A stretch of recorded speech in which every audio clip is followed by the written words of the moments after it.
Welcome back to Whence Came You, a Freemasonic podcast featuring research papers and discussions related to Freemasonry. I'm your host, Brother Robert Johnson. This is episode 201. In the news this week, we have Masonic Radio Theater. We're starting to stitch together the audio files for that program that will be released very soon. We've got some great news about the Freemason 2 coming up later in the show. If you guys missed the Masonic Roundtable last week, we talked about Masonic ink, or Masonic tattoos rather, and we had a special guest, Brother Zulu from Zulu Tattoo and his YouTube channel, Zulu FYI. If you didn't get a chance to check those out, I would really highly recommend that you do. He is a tremendously kind individual, a very knowledgeable brother. He's a past master, and we really had a great time talking about Masonic tattoos and some of the controversy regarding what some people have been told about whether or not they're even allowed to get Masonic tattoos. And so you can kind of hear it right from the lion's mouth. It was a great episode, and I really hope you guys had a great 4th of July. I wanted to mention the Masonic TV show on Indiegogo. So we had the producer on, Michael Toth, Brother Michael Toth, past master, and he talked about it.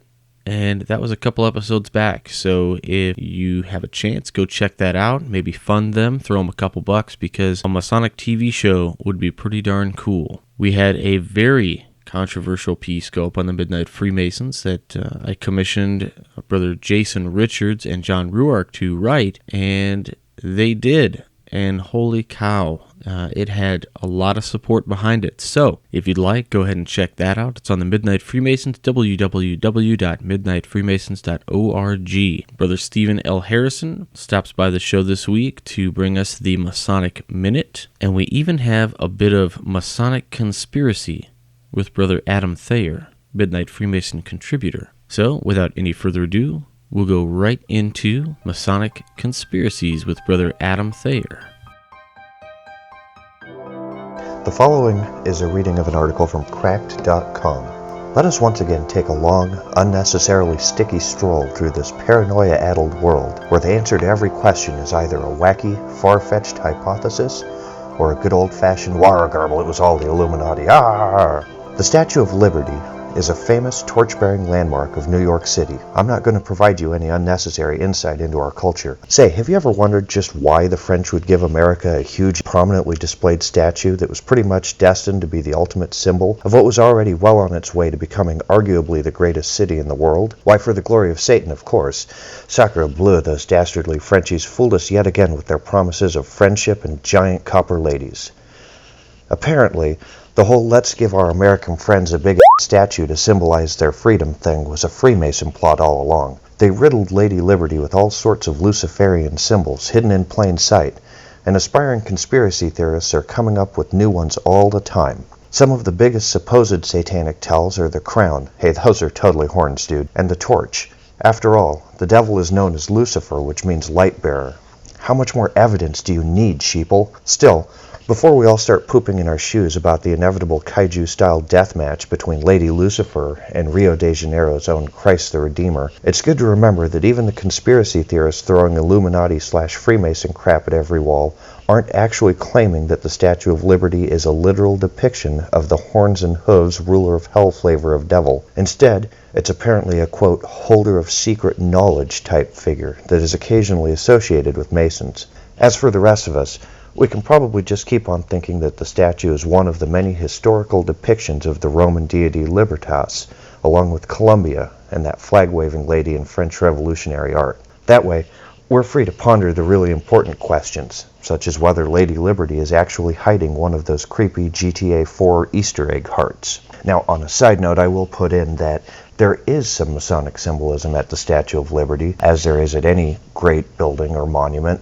We laid a cornerstone there, which was laid by Most Worshipful Brother William A. Brody, Grand Master of Masons of the State of New York, August 5th, 1884. All right, many thanks to Worshipful Brother Adam Thayer for coming on the show to do some conspiracy for us, and thank you for your commentary as well. Brother Adam Thayer is on the Board of Education for the Grand Lodge of Nebraska. He's also very active in 2 lodges, so a very busy brother indeed. Thank you very much, brother, for taking the time to come on the show and give us a little bit of light All right, coming up next, I have an interview with Brother Joseph James, a returning guest, and he's got some fantastic news, and we talked late last night. He's just such a busy guy, and so am I, so the best time for us to talk was at about 11 p.m., and I think we talked till about 12:30 in the morning. So, Brother Joseph James, if you're listening, thanks for being on the show. We'll go right into that interview right now.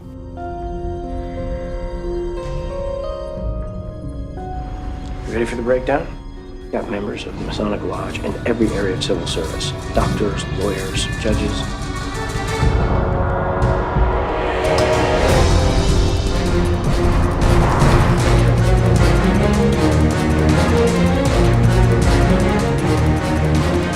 How does one become a Freemason? Ask one. All right, guys, I'm really excited to have Brother Joseph James back on the program. A repeat guest, of course, but every time we have him on, there's an amazing reason behind it. The first time we had him on, we talked about a really awesome project, which was his second feature film that he had done, Templar Nation, which was really, really cool. And then we had a few more interviews with him about a new project that he was starting, and it was this big thing called the Freemason, the movie. And when it finally broke out, people just couldn't believe how amazing and awesome it was, and that a brother was making a movie about Masonry and about brothers. And it was a great movie, and as Joseph always says, everything he does, he strives in his next projects to make it 120% bigger and better than every succeeding project. And so we have him on today because there's something you guys may have seen. I've posted a little bit about it, and that is the Freemason Part 2. So, Brother Joseph James, welcome back to the program. It's great to have you. Yeah, thanks for having me. I really appreciate it. It's been a long time, and it's great to be back. And congratulations on your 200th episode. Thanks, man. It wouldn't be possible without brothers like yourself. So, Brother Joseph, what is the Freemason 2? Why has it already had so much success and people supporting it? The Freemason 2 is a continuation of the first film. It picks up right where the first one left off, and the reason people are so interested in the film is because we pushed the limits pretty far in the first one.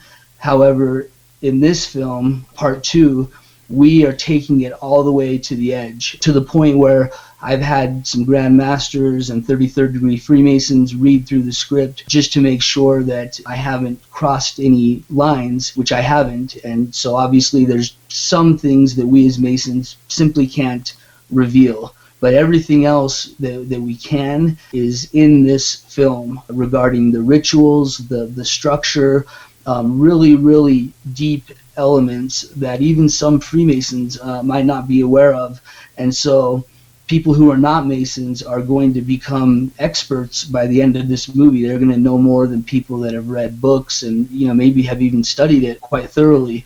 And even Freemasons are going to pick up some new pieces of information. And so we are going to push it as hard as we can because the world deserves to know what we really do and in an accurate depiction. And now that I've found where that boundary line is, I know exactly where we can take it. We talked a little bit about the success of Part 1, and we had some amazing things go on with that. You were traveling around, going to different lodges, doing screenings, private screenings. In fact, guys listening, Brother James flew out from his home city there, and he flew all the way to the Valley of Chicago just for like an overnight. And we hung out, and we screened the movie at the Valley of Chicago Scottish Rite, and we raised some great money there. Great fundraiser we did for the Children's Dyslexia Center. Brother James was so awesome that we had a Q&A and everything else, and it really went off. And since then, you really did a bunch of these screenings, didn't you? Yeah, it was something that was never planned, or it was not a part of our release. We released it in select theaters all over the world, and then subtitled it in 35 languages, and have since distributed it on DVD, on Blu-ray, digitally, etc. And it all kind of started with a lodge out in New York. There was, right after I released the movie, they called me and said, hey, we want to do a screening. And so I sent them a DCP, which is called a digital cinema package. and it's what the movie theaters used to play the movie. And they rented a theater, and it went off great. It went off without a hitch. Everybody enjoyed it.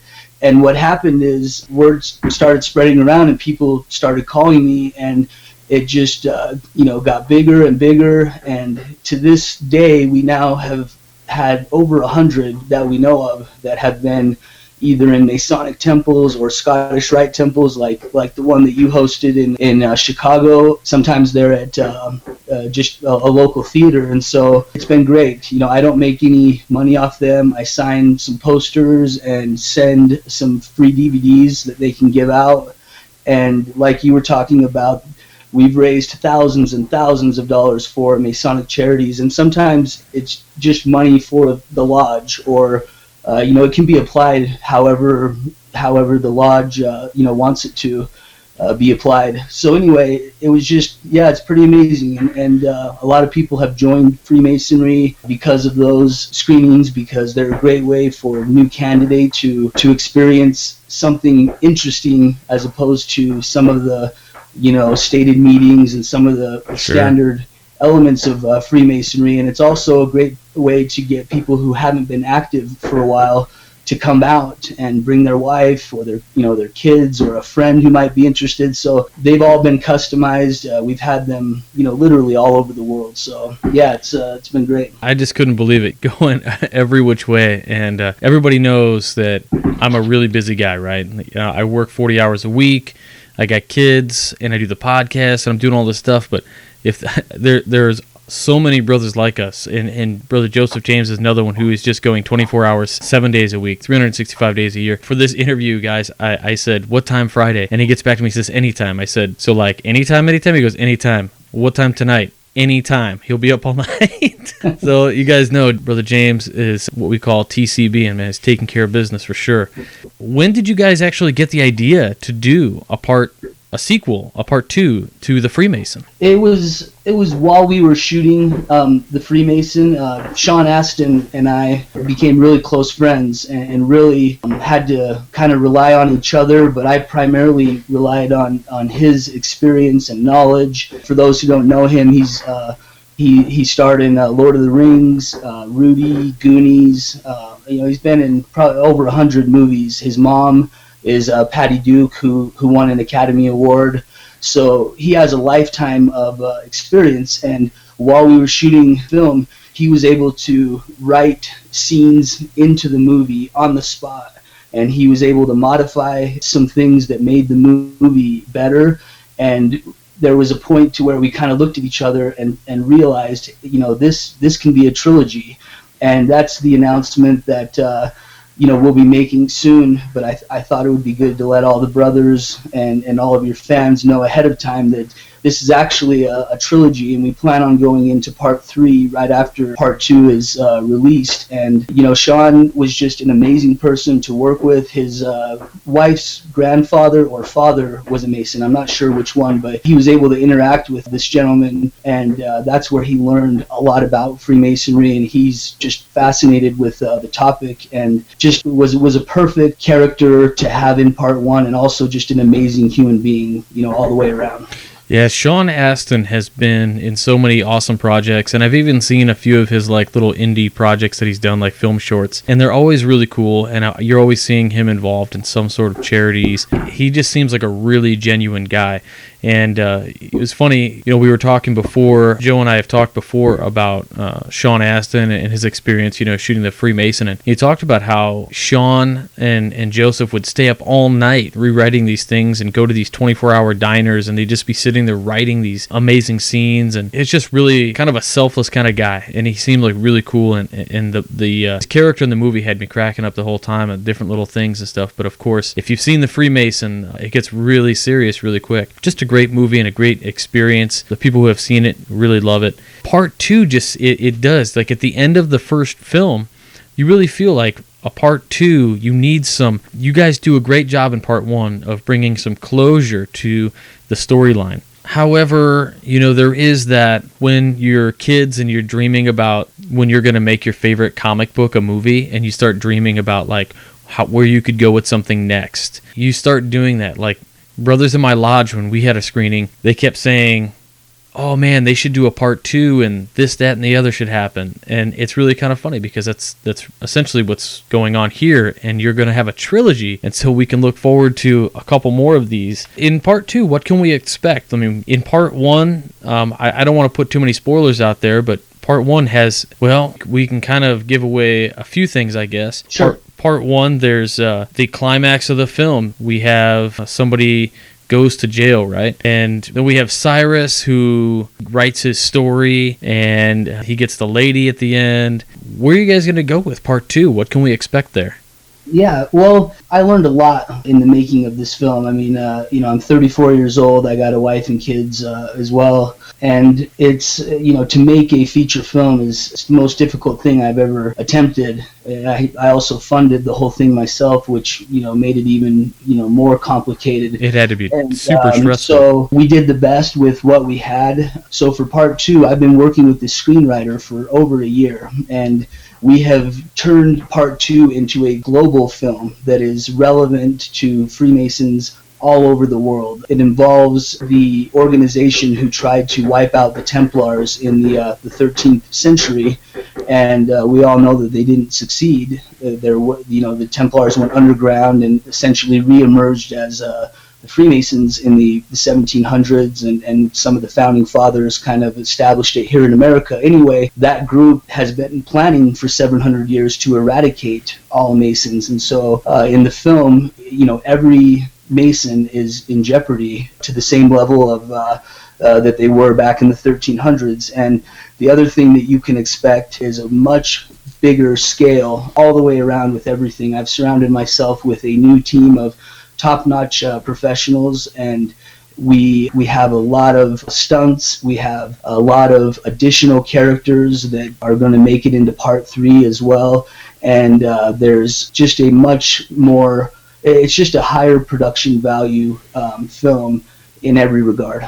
Well, that's your style, man. I mean, every movie that we see from you, every project that we get from you, the next one is just bigger, better, louder. It's the creativity goes just 100% increase every time. I mean, you guys are doing fantastic things. I'm amazed every time. I mean, to know that you guys might not know it, but like you said, Brother Joseph has a family and kids, and he does all this. He's got to fund this himself, for the most part. And so, that kind of leads us in a little bit, talking about funding, right?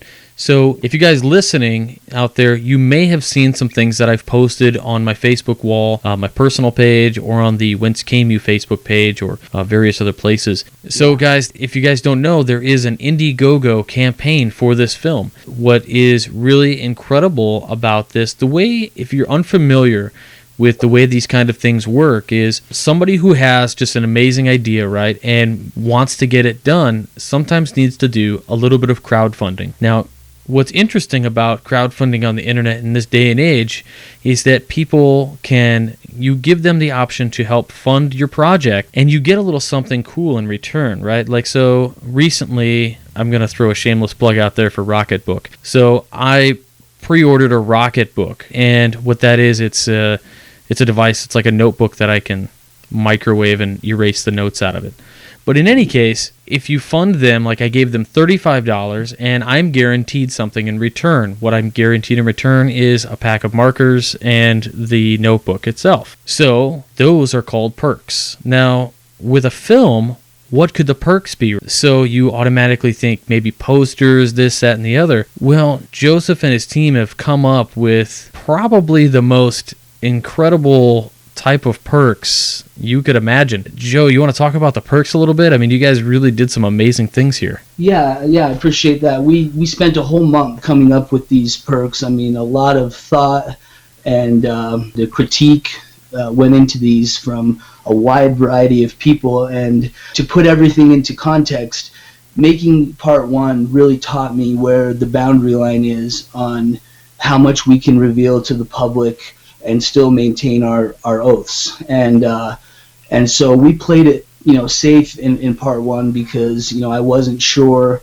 how Freemasons would react, and I didn't know where that boundary line was. And we actually had a much more comprehensive element of showing, as much of the initiation and the rituals as possible, while still maintaining my oath and the main elements that we just simply can't, release or share with anybody ever. And so part 2 is going to be the most comprehensive, in-depth film about Freemasonry ever made in history. The entire movie is just all about Freemasonry, and even Freemasons are going to learn from this because we've done a whole year of research, and I know right where that line is now. I've talked with Grand Masters, I've talked with 33rd degree Masons, I've had 50-year members review the script, and all of them have given me the okay in saying, well, this is as far as you can actually take it, but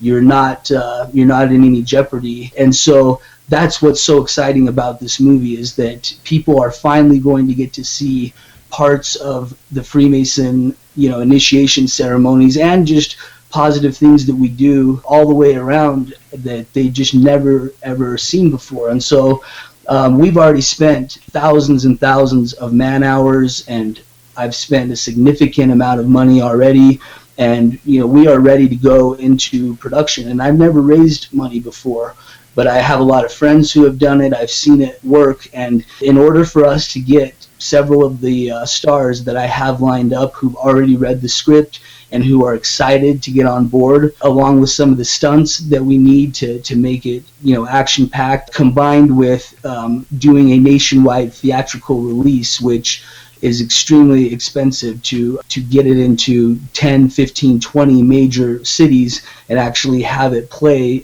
just like any other movie. And so all of those things combined make it necessary for me to come up with an extra $100,000 to make it exactly how I need to make it, and on the level that we want to make it, so that this will continue to impact the whole world just like the first one. So whereas most campaigns have pretty typical perks like you were talking about, I'm so committed to making this movie and also giving people the experience of a lifetime and the experience that nobody had in the first one, that some of the perks are things like you can actually contribute and have multiple speaking lines in the movie. You could be a character in the movie and have speaking lines with one of our stars. I mean, even if you have no acting experience, I mean, you'll have a director directing you, we will train you, and you will actually see yourself on the big screen, and you'll be seen by hundreds of thousands of people all across the world eventually. That's amazing. We also have where you can contribute and become a co-executive producer with me, and you can help produce the movie and make decisions. All of your opinions, ideas, etc. are all capable of being implemented at any time. And then there's, you can pre-order the DVD, and you'll be one of the first people in the world to actually have the DVD. And then one of the most popular ones so far is hosting a Masonic screening or fundraiser like the one that we did in Chicago. And it's only $500 to have an advanced screening anywhere in the world that you want, weeks before it comes out in theaters. And then it's $1,000 if you want me to come out there, and I'll pay all of my own travel expenses, and I'll do a Q&A, and I'll sign DVDs and posters and whatnot. And so some of these screenings have raised $5,000, $6,000, $10,000 depending on exactly how they're structured. And so those are just a few of the perks. And then to finalize it all, we have a $250 mystery perk, and that mystery perk is basically make me an offer I can't refuse. Being from Chicago, you can probably understand that, right? So anything that's reasonable, if you don't see a perk that you like, or you want to be involved with the crew or in distribution, or it doesn't even matter what it is. My ears are open, and as long as it's good for the film and good for you, then let's make a deal. So that brings up some really cool things, right? Like a name your own perk. Chances are, you guys know, Masons are on the level, right? So like Joe says, make them an offer, right? But what I would like to ask is, I know there's a lot of lodges out there, and I know that a lot of lodges are doing okay. And if you guys have, $500 to $1,000 to donate to a project, this would be a great thing to invest in, I think. And I also think that what you get in return I mean, you could essentially sell tickets for, make your money back, and donate the rest to your charities or put it in your building funds. I mean, the possibilities are endless. As Masons, we're great at charity work. We all know how to do these things. So keep that on the table as well, and remember that when you're checking out these video perks. You did mention that one of the perks was to be able to be in the film. If you guys don't know, Joseph James is also heavily involved with an acting academy. Do you want to talk a little bit about that? Sure. Yeah, it's I lived in LA for a couple years, and I went through the trenches. I mean, it's a tough place to make it, and I auditioned for hundreds and hundreds of movies and TV shows and whatnot, and really learned the process. And to make a movie in LA is so expensive. It's just not realistic, unless you're one of the studios, or at least it doesn't really make sense. Right. And because I'm from Utah, I decided to move back here because they have all these film incentives. They've got amazing scenery. My family's here, and so I moved back here to make these movies. I own Actors Film Academy, and what we do is we train actors to book roles and continually get booked. We film everything. We show them what they look like on camera. It's a very comprehensive course that goes through set protocol and what to do, what not to do, and how to really build a career. Two of the brothers who've already bought speaking lines in the movie, one's from Canada and the other one's from Colorado. I just had conversations with them over the last couple of days and sent them the script, and they are going to be in the movie, having some lines with some of our stars, and I'm going to make sure that they do a good job, and so is the director. And so that really helps out in this scenario. That's really cool. One of my favorite things that I saw and that we kind of briefly talked about before was product placement. So we have here through this show, I've had a lot of brothers who have businesses and things like that. And if you're one of those brothers listening, this would be a really cool thing. Spoiler alert, right? So Freemason Part 1, there is a great scene where the working tools gets like front and center, right in the middle of the film, where there's a shot of the magazine, the working tools, and it was just so cool. You'd have to ask Brother Corey how much business boomed after that, but that's a really good opportunity, and that's another really cool way to support this film and maybe get your product on screen. Yeah, absolutely. I mean, whatever that perk is only $200, and I will make sure that whatever the product, business, brand, whatever it is, completely seen and understood. It might even be in multiple scenes. I mean, it could become an actual part of the movie. It really just depends on what it is. That's why I really like my screenwriter, who's written 2 movies before this one. So this is his 3rd movie, and he and I have a relationship to where even while we were shooting the Freemason 1, I could call him and say, hey, change the plan. We need to add in this character, or we need to shoot a scene at this location instead of that one. And he's able to just add things in, take things out, modify things. And so whatever it is, the script, even though it's finished and ready to go, anything can be added in whatever manner possible. And that's what my goal is for everybody to maximize their opportunity, because this doesn't come around very often. And then number 2, to make sure that it's exactly what they want. And I'll, everyone that I've talked with, I've said, look, we just have to, number 1, make sure that you're happy with what you're getting, and then find the win-win where it actually makes the film better.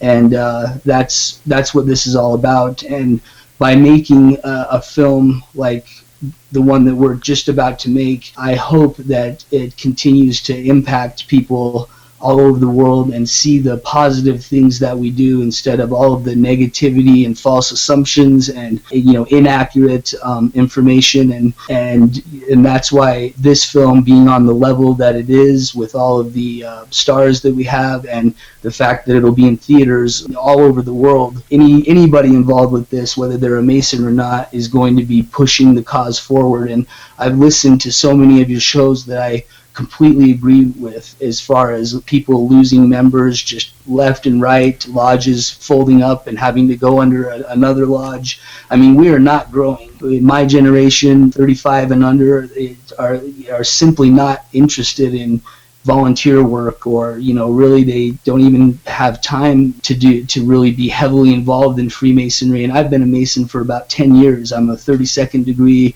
I'm a Shriner, I'm in the York Rite, I'm a life member of the Grotto. I've given the EA and the MM lecture over 50 times, and during all of that I've just seen more people leave or stop coming than I have join in every single organization. And so that's the primary goal behind all of this, is to impact people in that way. Well, I think in a way, these kind of things do impact Freemasonry for the better, and we always see an influx. I mean, something as simple as a Masonic ring in the movie National Treasure had a tremendous impact on audiences worldwide, and we had an influx of membership. And I know two 33rd degree Masons myself that have told me they joined because of National Treasure, basically. And what I find, it's that romantic idea that there's this unknown, there is the mystique, there's the gentleman side of things, and I think that any film or these pop culture references really pull in our generation, specifically as you're talking these 35 and under. I'm 33. I was similar. I mean, I just had read a lot, but going into the future, we need to look at mediums that portray us more true to light and maintain that element of mystery. And we really did that in going through this. And I think what you did in part one was fantastic. When I watched the opening scene in part one, it's like I'm in Lodge. It is perfect. The lighting you guys did, just the whole beginning sequence of that film was perfect. And I can only imagine where you guys are going to take part two. Going forward, this is going to be one of those things I think that really adds to Masonry as a whole, as almost an entertaining way of promoting the craft, almost a enjoyable experience on film, and maybe that will push even more. If we can get a 10% increase in members joining because of a ring in National Treasure, imagine what a whole hour and 20-minute movie or a feature film can do when that's the center focus. I think it's going to be just fantastic. But Brother Joseph, so we talked a little bit about the film and what we can kind of expect, and where are the characters going to go in this next film? There's several stars who basically are either on our side or who are working for this this other organization, and so there's this struggle back and forth, and throughout the film, just like in the first one, it's really impossible to know, until the very, very end. And one of the things that kind of just turned out unexpectedly with the first one is that even non-Masons, especially Freemasons' wives and daughters, really liked part one simply for the murder mystery, whodunit element, solving the riddle, cracking the code kind of a thing. Yeah. And so each character is very complex, and you just really don't know all the way up to the end, because it's we're going deeper into the world of Freemasonry than any other film in history. And so people who don't know that much about Freemasonry, they're going to enjoy it as a thriller, as a fast-paced, interesting thriller. And by the time the movie's over, they're going to know more about Freemasonry than anybody who's read several books or has at least gotten a little grasp on it, because even with the first one, there was a lot of Masons' wives who came up to me after the screening, or they've sent me emails and they've said, I've wondered all these years, what does my husband do at these monthly meetings, and this and that, and just by watching part one, you learn all about the Blue Lodge structure. Some of the things aren't entirely accurate. There's some speculation and this and that, but just the average person, say they knew nothing about Freemasonry, they can walk away from part one with a pretty good understanding of the basic fundamentals, whereas in part two, these characters are so interesting, and the fact that we have such talented actors and actresses who are going to be playing them, I think they're going to really pull people in, and both Masons and non-Masons are going to learn a lot from the film, because we're just taking it to the limit, because that's really the best way to increase membership, is to show people something they've never seen before. And that's what we're going to do. And we're really looking forward to it. So there you have it, guys. The Freemason 2 is on the way, but we need your help. And you know what you can expect. You can expect a great movie. You can expect a great story. We've already seen Brother Joseph's work. His screenwriter is fantastic. The people and the talent that he gets are incredible. And I urge you all to check it out.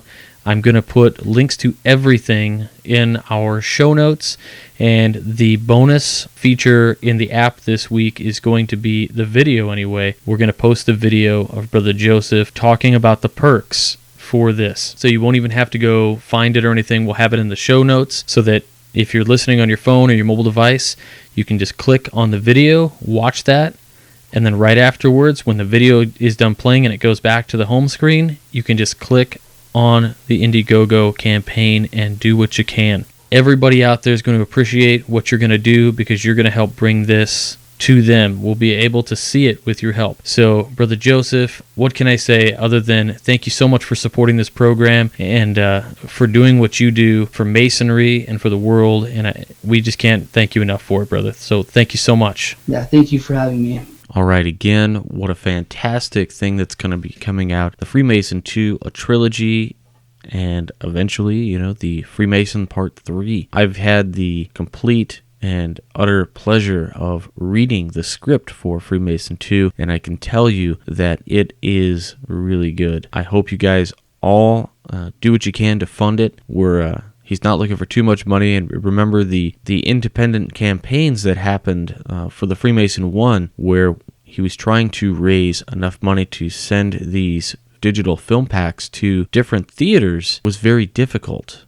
And so what he's doing here is getting it ready so that with the $100,000 that they are going to raise, they can do this and get it in all the theaters without having to do this independent city-by-city raise money type that they did last time. So hopefully we get this funded. I know we will. I think we're all in for a great treat. And so start planning your lodge movie nights because it's sure to happen soon.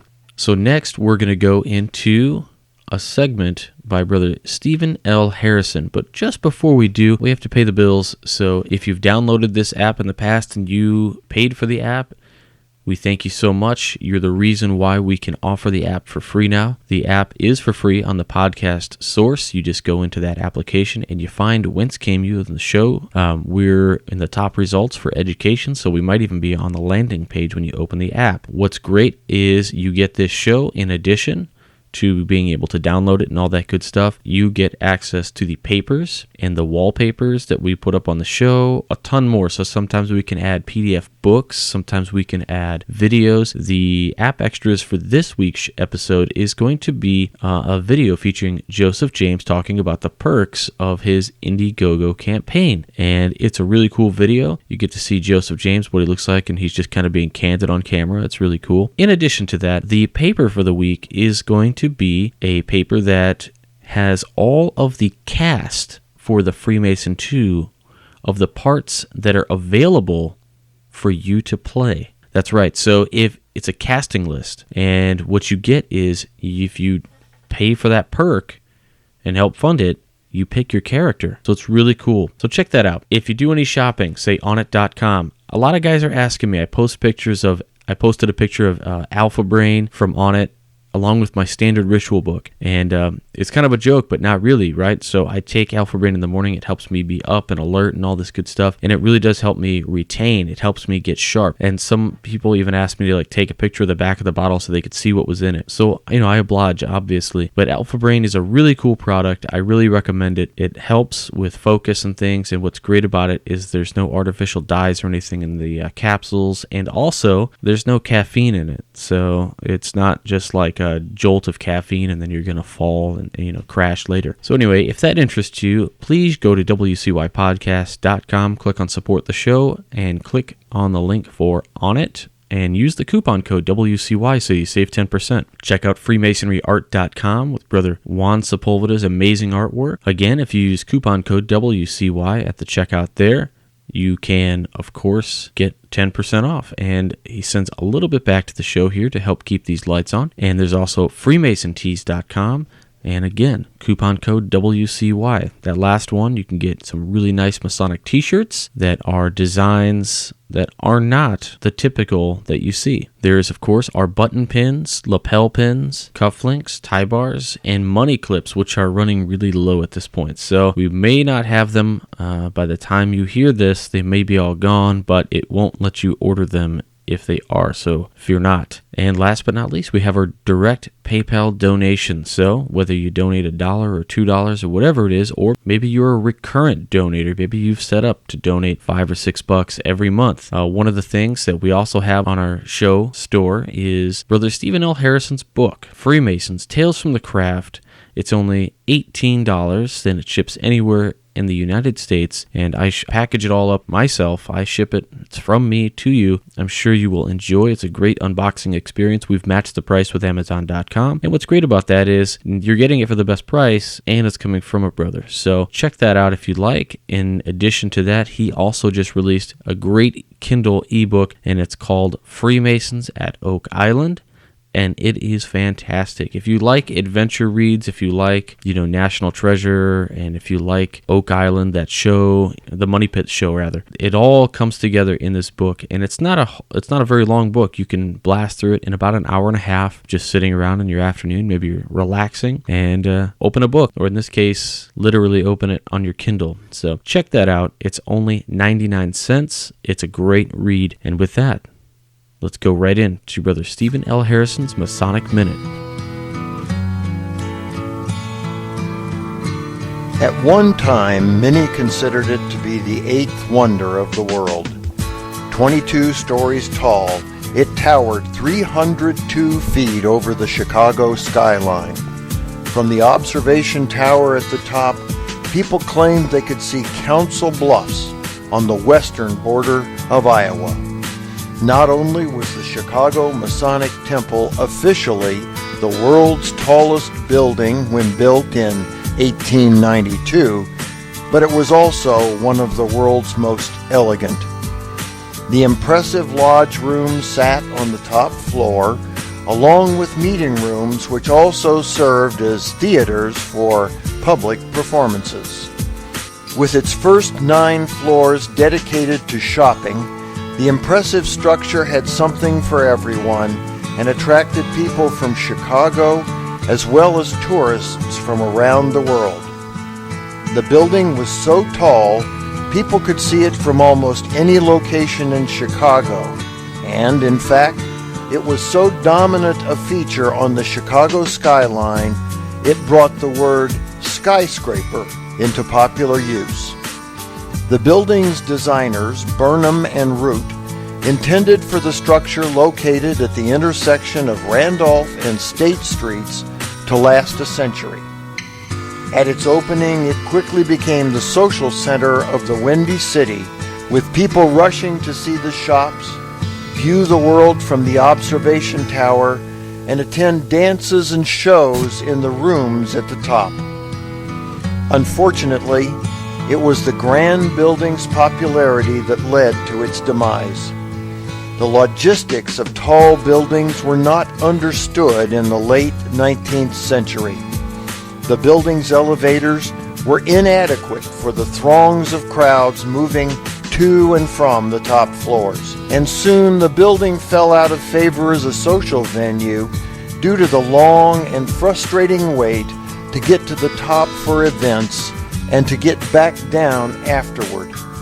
Then, in 1939, Chicago began building the State Street subway, which ran underneath the building.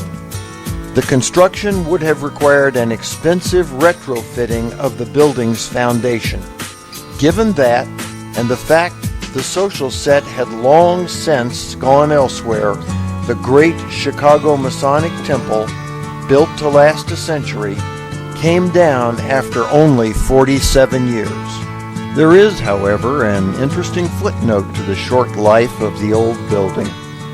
Just about a mile south of where the venerable Masonic Temple once stood, is a building of office suites at 190 South LaSalle. A postmodern product of architects Philip Johnson and John McGee, the distinctive style of the building remains almost hidden to the street-level viewer lost in a towering concrete forest. But careful inspection reveals the unmistakable look of the old Masonic temple, topped off with a near-exact replica of the building's trademark cross-gabled roof, and built as nothing less than a tribute to the original skyscraper, the greatest Chicago landmark of its day, the old Masonic Temple. For the Whence Came You podcast, I'm Steve Harrison with the Masonic Minute.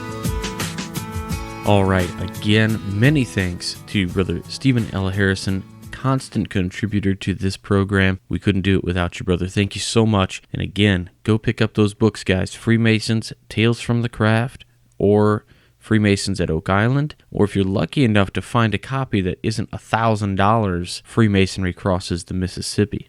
All right, I just want to take this moment really quickly to say congratulations to one of my good friends and brothers, Brother Jeff Henson, who was just nominated to receive his MSA award for the Ancient Accepted Scottish Rite Valley of Chicago of the Northern Masonic Jurisdiction. Brother Jeff, thank you for all you do, and I'm so happy that you're receiving this great honor. Guys, every time, if you ever visit the Valley of Chicago, the first face you see outside of the Knights of St. Andrew that welcome you in is Brother Jeff Henson, who's at the counter, and he calls you out by name, he remembers you, and he gets you ready to go, and he's always knowledgeable. And on top of all that, he's so active in the craft. You know, he is the guy people call when they have an emergency and somebody has to fill a part. It's Jeff Henson every day. So, Brother Jeff, thanks for all you do, and congratulations. So as I was writing my notes for this episode, my loyal pup, Einstein, was sitting at my feet. He was cuddled up and keeping a watchful eye on the front door. And yes, just one eye. I think he was actually sleeping. But I typed in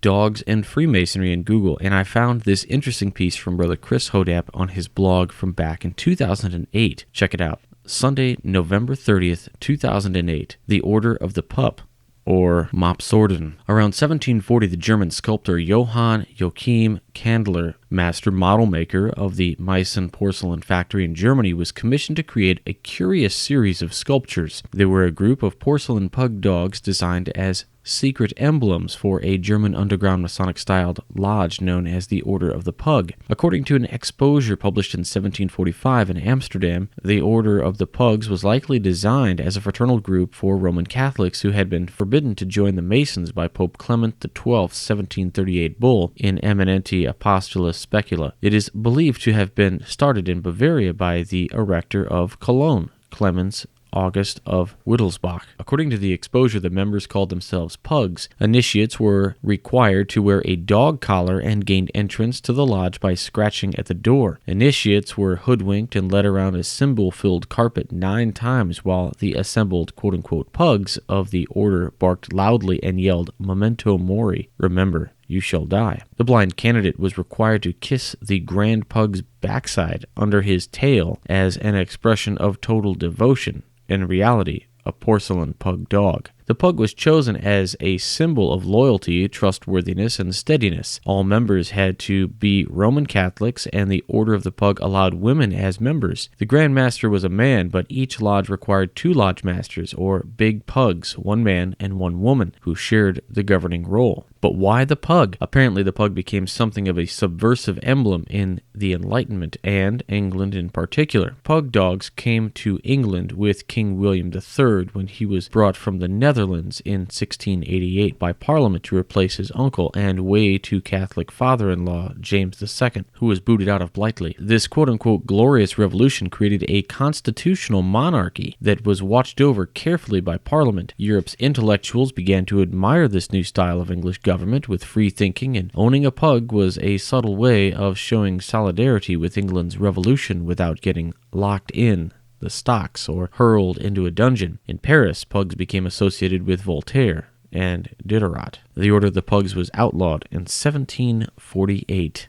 Well, there you have it, the Order of the Pugs. Now, it's so crazy to hear some of that. Initially, when I was reading it, I thought it was a April Fool's article, but as with many things, truth stranger than fiction. All right, we'll go right into the famous Freemason of the week, Dana Xenophon Bible. October 8th, 1881, passed away January 19th, 1980. Was an American football player, coach of football, basketball, and baseball, and college athletics administrator. He served as the head of football coach at Mississippi College in 1913 and 1915, Louisiana State University in 1916, Texas A&M University in 1917, 1919 through 1928, the University of Nebraska 1929 to 1936, and the University of Texas 1937 to 1946, compiling a career college football record of 198, 72-23. Bible was also the head basketball coach at Texas A&M from 1920 to 1927 and the head baseball coach there from 1920 to 1921. In addition, he was the athletic director at Nebraska from 1932 to 1936 and at Texas from 1937 to 1956. Bible was inducted into the College Football Hall of Fame as coach in 1951. Bible began his coaching career at Brandon Prep School in Shelbyville, Tennessee. Mississippi College recruited him to coach in 1912, and he was recruited to coach for Texas A&M University in 1916. In his college football coaching career, Bible compiled a record of 198, 72-23. His teams had winning records in 30 of the 33 seasons he coached. Bible twice won 10 games in a season. Bible also coached baseball and basketball at Texas A&M, and during his hiatus from Texas A&M in 1918, Bible served as pilot in World War I. Bible's 1919 Texas A&M Aggies football team, which was undefeated, untied, and outscored its opposition 275-0, was retroactively named a national champion by the Billingsley Report and the National Championship Foundation. In 10 seasons at Texas, Bible brought the Longhorns football program to the national prominence, winning 3 Southwest Conference championships, making 3 appearances at the Cotton Bowl Classic, 2 victorious, and placing in the final AP poll rankings 5 times. While at Texas University of Chicago, Coach Clay Shaughnessy contacted Bible to organize a clinic on the T formation. Along with Frank Leahy of Notre Dame, they helped create a T formation revolution. Bible was elected to the College Football Hall of Fame in 1951, the Texas Sports Hall of Fame in 1959, and the Longhorn Hall of Honor in 1960. He was the 1954 recipient of the Amos Alonzo Stagg Award. Bible served on the National Collegiate Football Rules Committee for 25 years and was president of the American Football Coaches Association. His book, Championship Football, was published in 1947. Bible died on January 19, 1980, and is interred in Austin Memorial Park Cemetery in Austin, Texas. He was a member of Mosey Creek Lodge number 353, Jefferson City, Tennessee. That's it for this week. Please find us on Facebook. Follow us on Twitter at Whence. You can email us at the email address wcypodcast@gmail.com or follow us on Google Plus at that same address. You can also email us at admin@wcypodcast.com if you so choose. Please don't forget about the Midnight Freemasons, publishing 3 amazing articles every week, Mondays, Wednesdays, and Fridays. In addition, the Masonic Roundtable comes out on Tuesdays at 10/9 Central. We go live. You can watch us live. You can interact with us via social media, responding to hashtags, and you can use questions and stuff like that on Twitter. Go buy Steve Harrison's books. You'll have a great time reading those. And until next week, stay in the level. For Whence, I'm Robert Johnson.